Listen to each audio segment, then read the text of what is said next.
Ya, kenapa founder eFishery tega melakukan penipuan keuangan yang skalanya sangat masif ya? Kenapa mereka tega menghancurkan reputasi unicorn di Indonesia? Tadinya kita berharap eFishery ini menjadi startup yang sangat berguna, bermanfaat bagi ratusan ribu para peternak ikan di Indonesia, membangun sebuah ekosistem budidaya ikan yang modern dan serba digital. Tapi harapan itu kini jatuh berkeping-keping karena skandal keuangan yang paling mengerikan dalam dunia unicorn di Indonesia. Dalam video ini kita akan membahas apa sebenarnya bisnis eFishery itu ya. Berapa pendapatan mereka aslinya ya, dan modus penipuan apa yang mereka lakukan. Tapi yang tidak kalah penting, kita juga akan belajar 3 hal penting, implikasi atau pelajaran penting dari skandal keuangan yang dilakukan oleh eFishery ini ya. Silakan simak video ini sampai tuntas ya teman-teman ya. Tapi jangan lupa subscribe dulu channel saya, channel manajemen bisnis. Wow, oke.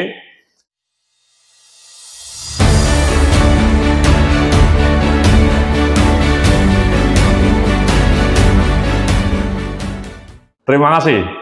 Mari kita mulai ya. Jadi eFishery ini sebenarnya sebuah startup dalam bidang budidaya ikan. Ya, produk mereka itu banyak nanti kita bahas ya. Tapi saya mau cerita bahwa mereka itu didirikan pada tahun 2013. Ya, mereka berdiri sudah lebih dari 10 tahun yang lalu oleh Gibran Huzaifah ya.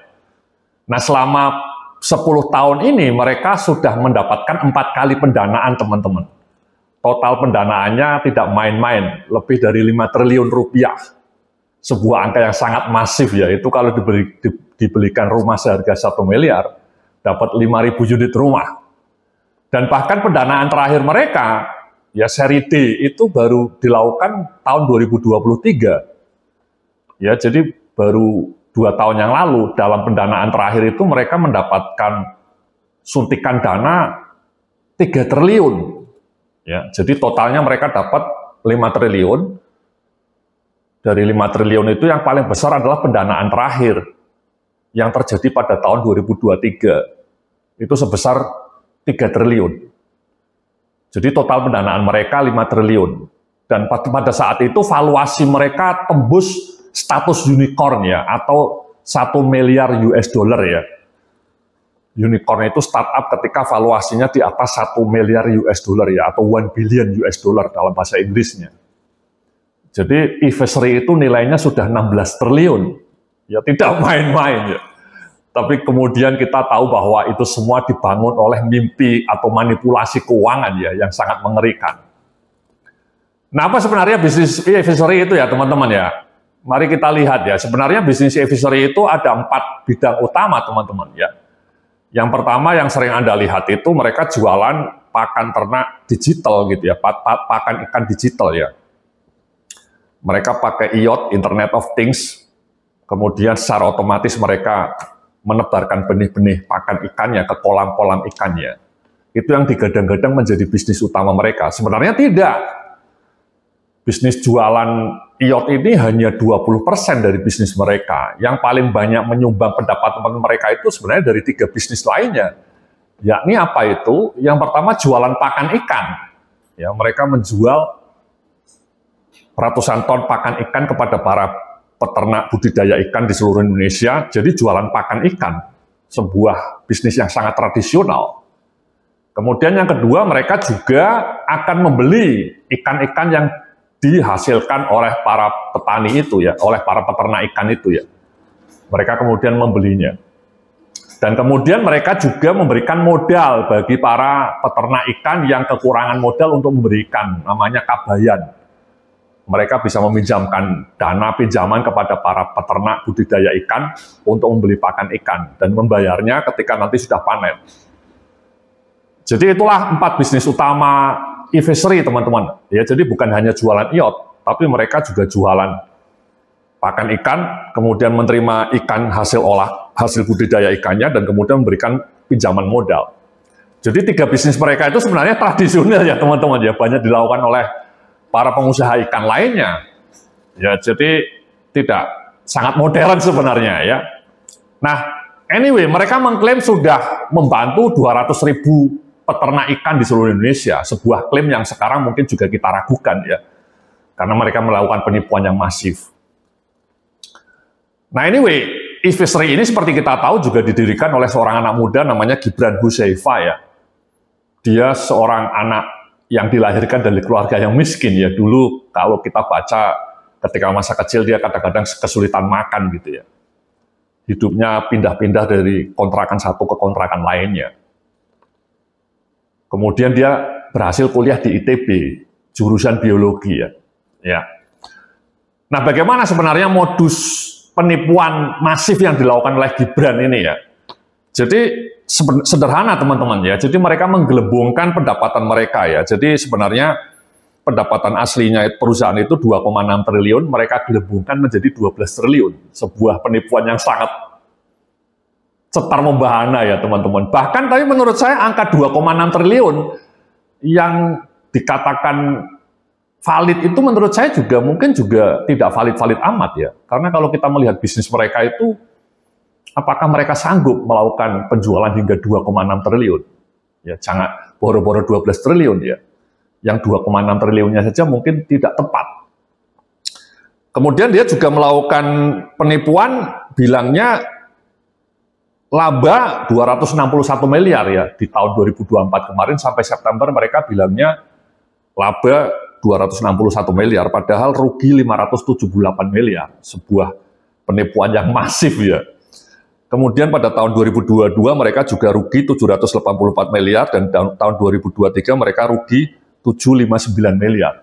Again mereka selama ini di laporannya selalu bilang laba, di tahun 2022 bilangnya profit, di tahun 2023 bilangnya profit. Padahal ruginya ratusan miliar. Itu sebuah penipuan yang sangat mencengangkan ya. Jadi cara penipuannya mereka bukan hanya melakukan markup pendapatan ya, tapi mereka juga membentuk perusahaan-perusahaan fiktif dan kemudian dari perusahaan fiktif itu mereka seolah-olah melakukan transaksi gitu ya. Padahal uang transaksinya dari mereka juga. Jadi perusahaan bodomnya itu diciptakan seolah-olah menjadi pelanggan untuk membeli produk-produk ikan dari mereka. Padahal perusahaan itu ya fiktif, ciptaan mereka sendiri.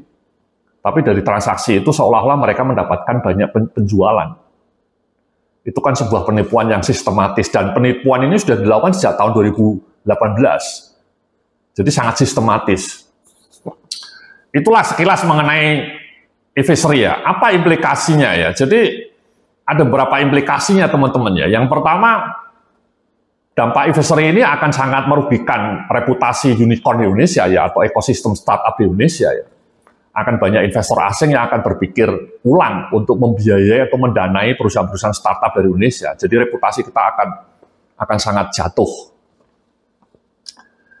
Yang kedua, sebenarnya memang tidak mudah yang membangun startup itu ya. Kita tahu bahwa sebelum e-fishery ini juga banyak perusahaan startup Indonesia yang kolaps ya. Beberapa waktu yang lalu Bukalapak mengumumkan mereka menghentikan operasional bisnis utamanya ya. Tanda bahwa mereka menyerah dalam persaingan. Kemudian dalam bidang P2P juga banyak perusahaan yang kolaps, termasuk Investri yang CEO-nya kabur gitu ya. Jadi mendirikan startup itu sangat tidak mudah, apalagi scaling dalam skala raksasa ya. Saya rasa motif Gibran untuk melakukan penipuan ini karena mereka terdesak ya. Mereka tahu bahwa mereka sudah rugi sejak awal, tapi mereka melakukan pemolesan laporan keuangannya supaya terus-menerus mendapatkan pendanaan untuk membakar uang. Sebuah permainan yang menurut saya tidak bijak ya. Seharusnya dulu Gibran bilang bahwa bisnis ini tidak visible dan kemudian mengaku rugi sejak awal. Tapi Gibran tidak melakukan itu, dia terus-menerus melakukan penipuan untuk mendapatkan pendanaan. Artinya bahwa memang bangun startup itu apalagi skala seperti triliunan gitu ya, dengan valuasi triliunan itu very hard ya. Bahkan Tokopedia saja kemarin quote and quote diselamatkan oleh TikTok ya, dibeli oleh TikTok. Segede Tokopedia saja juga kewalahan. Itu pelajaran keduanya ya teman-teman ya, bahwa building startup itu sangat sulit. Pelajaran yang ketiga mungkin juga kita berharap mestinya ada ini ya teman-teman ya, peningkatan kompetensi auditornya ya. Kita terkejut bagaimana penipuan mereka sangat sistematis kok baru ditemui di tahun sekarang ya. Padahal kalau auditornya mungkin sangat jeli, sebenarnya cukup mudah mendeteksi pemalsuan data itu. Misalnya tadi salah satu modusnya perusahaannya membentuk perusahaan-perusahaan fiktif gitu ya, perusahaan bodong.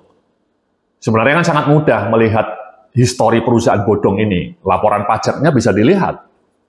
Kemudian bisa wawancara dengan orang-orang di sekitarnya. Kok tiba-tiba ada perusahaan yang membeli ikan dalam nilai ratusan miliar misalnya. Track recordnya seperti apa, laporan pajaknya seperti apa, itu kan sangat mudah ditelisik gitu ya. Kenapa ini dulu luput gitu ya, sehingga baru ketahuan sekarang setelah bertahun-tahun melakukan penipuan gitu ya. Jadi itu pelajaran ketiga teman-teman ya, jadi kompetensi para auditor ini mungkin harus lebih ditingkatkan. Tidak tahu kalau mereka melakukan kong kali kong ya dengan para founder advisory ya. Dan pelajaran terakhirnya yang paling penting menurut saya bahwa sometimes Anda itu ketika membangun startup itu tidak mesti harus berambisi mendapatkan pendanaan. Anda mungkin harus memilih jalur bootstrapping gitu ya. Bootstrapping itu Anda mendanai startup Anda dengan uang Anda sendiri dan lebih sehat biasanya. Lalu tiba-tiba ketika ada pendanaan masuk Anda malah kewalahan. Kasusnya misalnya kayak Zenius ya. Zenius itu dulu di awal-awal mereka bootstrapping, tidak mendapatkan pendanaan dan sehat, pertumbuhannya oke, stabil, tidak ambisius dan profitable. Lalu tiba-tiba ada pendanaan ratusan miliar gitu ya. Dan akhirnya Zenius sekarang malah mati gitu ya. Karena hypergrowth ya, ultra growth yang dicari oleh para investor VC venture kapitalis itu adalah hypergrowth ya atau extra growth. Growth kencang sekali ya. Mereka mau membakar uang demi growth. Tapi akhirnya mereka bisa meledak, bubble gitu ya. Dan advisory atau Zenius ini membuktikan bahwa suntikan dana dari investor asing itu malah membuat mereka limbung gitu ya. Kalau Zenius mereka mengaku rugi gitu ya, tapi tidak melakukan skandal keuangan. Kalau advisory ini kan karena merasa terpojok, ambisinya tetap growth, diciptakanlah laporan-laporan palsu, seolah-olah mereka selalu untung, seolah-olah mereka pertumbuhannya selalu tumbuh double digit gitu ya. Jadi itulah 4 pelajaran penting dari kasus skandal advisory ini ya. Yang pertama, mereka menghancurkan reputasi unicorn di Indonesia ya. Hancur berkeping-keping reputasi ekosistem startup, ekosistem unicorn di Indonesia. Yang kedua, kita berharap ada peningkatan kompetensi auditor ya, terutama dari lembaga-lembaga auditor internasional. Yang ketiga, membangun startup itu sangat tidak mudah ya. Tingkat kegagalannya sangat tinggi ya, bisa sampai 70-80%. Dan yang terakhir, kadang-kadang kita tidak perlu berambisi mendapatkan funding ya. Kita mungkin bisa lebih sukses dengan bootstrapping dengan modal sendiri, alon-alon waton kelakon. Oke. Terima kasih sudah menonton video kali ini. Silakan langganan ya kalau belum. Kita akan berjumpa lagi hari Kamis ya.